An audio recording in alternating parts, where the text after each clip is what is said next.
बिस्मिल्लाहिर्रहमानिर्रहीम। अस्सलाम वालेकुम व्यूअर्स, मैं उम्मीद करती हूँ कि आप सब खैरियत के साथ होंगे। आज अपने इस प्रोग्राम में मैं आपके साथ आलू और मटर के पुलाव की ज़बरदस्त सी रेसिपी शेयर कर रही हूँ। बहुत इजी तरीके के साथ और बहुत ही सिंपल मसालों से मैं आज आपको आलू और मटर के पुलाव की ये रेसिपी बनाना सिखाऊंगी। मेरी इस रेसिपी को फॉलो करते हुए हम बहुत ही ज़बरदस्त सा पुलाव घर पर खुद से तैयार कर सकते हैं। इसी के साथ ही अब हम अपनी आज की रेसिपी स्टार्ट करते हैं।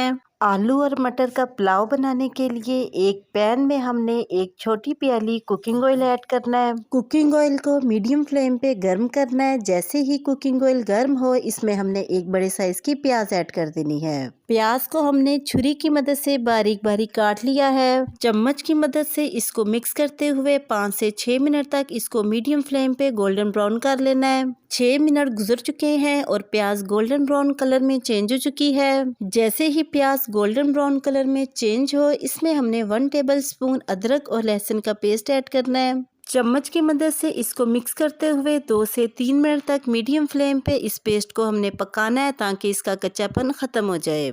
और फिर इसमें हमने एक बड़े साइज का टमाटर शामिल करना है। 4 से 5 अदद साबुत हरी मिर्चें ऐड करनी है। 3 टेबल स्पून हमने नमक ऐड करना है। नमक आप अपने टेस्ट के मुताबिक कम या ज़्यादा भी ऐड कर सकते हैं। 750 ग्राम हमारे चावल हैं, इसलिए 3 टेबल स्पून हमने नमक ऐड करना है। 1 टेबल स्पून पिसी हुई रेड मिर्च ऐड करनी है। 1/4 टेबल स्पून हल्दी पाउडर ऐड करना है। 1 टेबल स्पून पिसा धनिया ऐड करना है। 1/4 टेबल स्पून पिसी हुई काली मिर्च ऐड करनी है। 2 तेज़पात ऐड करने हैं। 5 से 6 अदद लौंग ऐड करने हैं। एक बड़ी इलायची, एक बादियान का फूल ऐड करना है।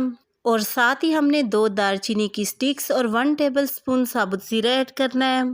चम्मच की मदद से इसको मिक्स करते हुए 6 से 7 मिनट तक मसाले को पकाना है ताकि प्याज और टमाटर मसाले में घुलकर मिक्स हो जाएं। 7 मिनट गुजर चुके हैं और प्याज और टमाटर मसाले में घुलकर मिक्स हो चुके हैं। जैसे ही प्याज और टमाटर मसाले में घुलकर मिक्स हो, इसमें हमने एक प्याली मटर ऐड कर देने हैं।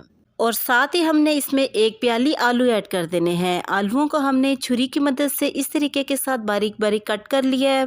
चम्मच की मदद से इनको मिक्स करना है। मटरों को हमने ज़्यादा देर फ्राई नहीं करना। अगर इनको हम ज़्यादा देर फ्राई करेंगे तो मटर हार्ड हो जाएंगे। आजकल क्योंकि सर्दी का मौसम है और मार्केट में बहुत ही ज़बरदस्त से ग्रीन कलर में मटर आ रहे हैं, और मौसमी वेजिटेबल से आप जो पुलाव बनाएंगे उसकी एक अपनी अलग ही बात होगी। 1/2 कप इसमें पानी ऐड करना है। चम्मच की मदद से पानी को हमने मिक्स कर लेना है और 6 से 7 मिनट के लिए ढक्कन की मदद से इनको कवर करके मीडियम फ्लेम पे इनको पकाना है ताकि ये सॉफ्ट हो जाए। 7 मिनट गुजर चुके हैं और आलू और मटर गल कर सॉफ्ट हो चुके हैं और इनका पानी भी बिल्कुल ड्राई हो चुका है। अब इसमें हमने 1.5 लीटर पानी ऐड करना है। 750 ग्राम हमारे चावल हैं, इसलिए 1.5 लीटर इसमें पानी ऐड करना है। चम्मच की मदद से इसको एक बार मिक्स करना है और ढक्कन की मदद से इसको कवर करके 4 से 5 मिनट तक इसको बॉईल करना है। 5 मिनट गुजर चुके हैं और पानी में बॉईल आना शुरू हो चुके हैं। जैसे ही पानी में बॉईल आना शुरू हो, इसमें हमने चावल ऐड कर देने हैं। चम्मच की मदद से चावलों को हमने एक बार मिक्स करना है। अगर आपको मेरी रेसिपीज पसंद आ रही हैं तो कमेंट सेक्शन में अपनी राय के बारे में मुझे ज़रूर बताया कीजिए कि आपको मेरी रेसिपीज कैसी लग रही हैं।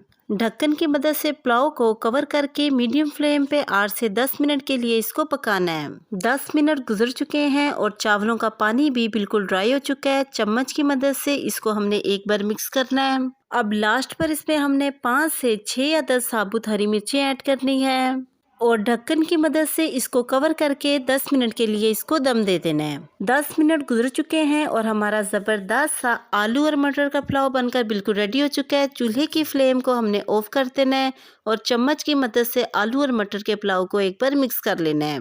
आलू और मटर का पुलाव बिल्कुल मिक्स हो चुका है। अब हम इसको एक प्लेट में निकालते हैं। अगर आपको मेरी रेसिपीज पसंद आ रही हैं तो मेरे चैनल को सब्सक्राइब करना और मेरी वीडियोस को लाइक और शेयर करना मत भूलिएगा। इसी के साथ ही मैं आपसे दोबारा मिलूंगी नेक्स्ट प्रोग्राम में एक नई रेसिपी के साथ। तब तक के लिए अपना बहुत ही ख्याल रखिएगा और मुझे अपनी दुआओं में ज़रूर याद रखिएगा। मैं अब आपसे इजाज़त चाहती हूँ। अल्लाह हाफिज़।